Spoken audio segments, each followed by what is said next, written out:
nos encontramos en un programa más y el último programa de esta edición, El discreto encanto de la psicología, como siempre junto con nuestra psicóloga María José Serna.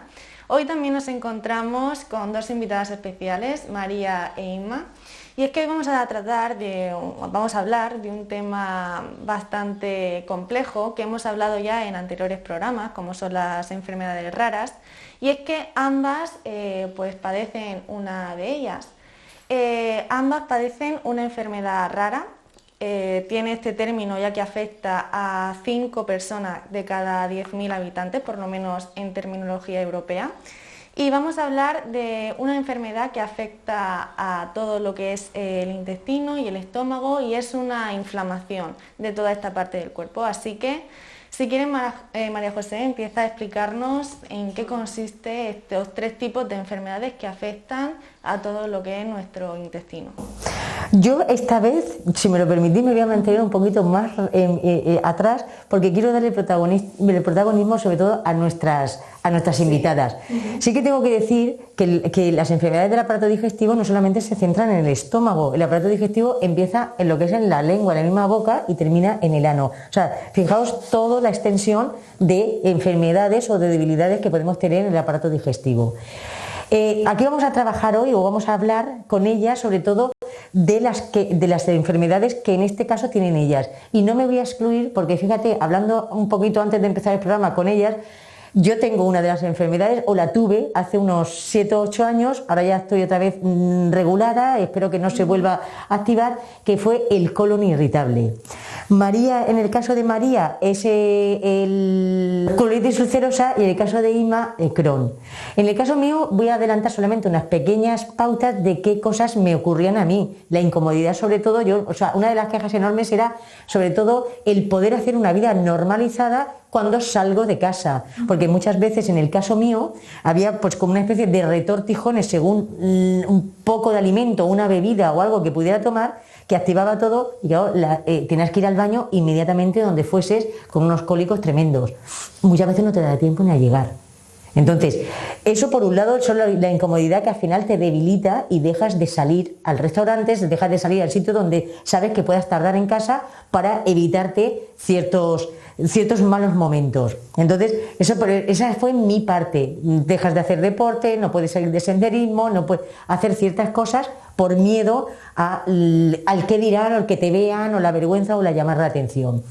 A nivel de alimentación fue también, pues eso, empezar a tomar la comida mucho más comida de hospital, como digo yo, suave, a la plancha, dieta blanda y con una medicación que lo que hacía era disminuir la inflamación de mis intestinos. A nivel físico también se puede observar la tripa mucho más hinchada y las molestias propias de no flatulencias, porque eso sería lo ideal, poder eliminarlas, y sobre todo la parte de tus heces, de ir al cuarto de baño. Y además un dolor relativamente constante, con lo cual eso te merma en un cansancio día a día y te merma en un estado de mal humor, ansiedad y muchas veces pues llegas a tocar pautas depresivas.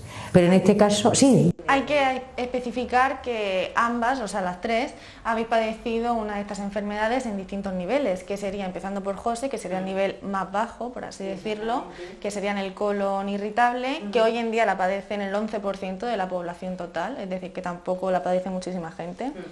En segundo nivel tenemos el caso de María, que sería colitis ulcerosa, y ya por último sería la enfermedad de Crohn, que es la misma enfermedad pero a un nivel más elevado, sería el último. O sea, tendríamos aquí los 3 niveles. Así que si quieres, María, sigue explicando tu experiencia. Sí, en mi caso me detectaron colitis ulcerosa, que es una enfermedad autoinmune que afecta solo al intestino grueso o colon, que lo que hace es que tu propio cuerpo ataca al aparato digestivo, en este caso es el intestino grueso, haciendo pequeñas úlceras. A mí me lo detectaron a los 14 años, era muy joven, con lo cual había una absoluta explosión de hormonas, entonces era muy difícil de controlar y de medicar, dar con la medicación exacta. Entonces, lo que a mí me hicieron es hacerme pruebas, que suelen hacer una colonoscopia para llegar hasta el intestino, y me detectaron la colitis ulcerosa y a raíz de ahí pues te ponen tratamientos para bajar tus propias defensas para que no te ataquen. ¿Y en tu caso, Inma? En mi caso, el Crohn afecta lo que es todo el sistema digestivo, boca, esófago, estómago, intestino delgado, grueso y recto. Y en mi caso yo empecé a los 17 años, en el año 99, y bueno, yo fue que caí mala de repente, me ingresaron y di muchas vueltas en el ingreso, me hicieron muchas pruebas, pero a mí lo último que me hicieron fue la colon. Sí. ¿Por qué? Sí, o sea que tarda bastante en darse el diagnóstico final. Sí, bueno, sobre todo porque era muy joven, pensaron que no iba a ser eso, que iba a ser otra cosa, porque eso solo se daba en personas mayores, cuando yo empecé. Sí, claro. Y entonces lo último que me hicieron fue la colon y la sorpresa fue que sí que tenía Crohn. Pues fíjate, un dato muy importante que he leído, al menos del colon irritable, es que se da sobre todo en una población bastante joven. O sea que a lo mejor es por diagnóstico tardío, en tu caso, por ejemplo, de la enfermedad de Crohn. Pero hoy en día los datos que tenemos serían esos. Así que explicarnos si habéis tenido algún problema en el diagnóstico o tardío, o si os sentisteis perdidas. En mi caso, por ejemplo, tuve la suerte, por así decirlo, que mi familia está en el mundo de la medicina y yo, por ejemplo, noté síntomas, a mí me la detectaron en 2007, con 14 años, pero aún ahí fui el primer caso de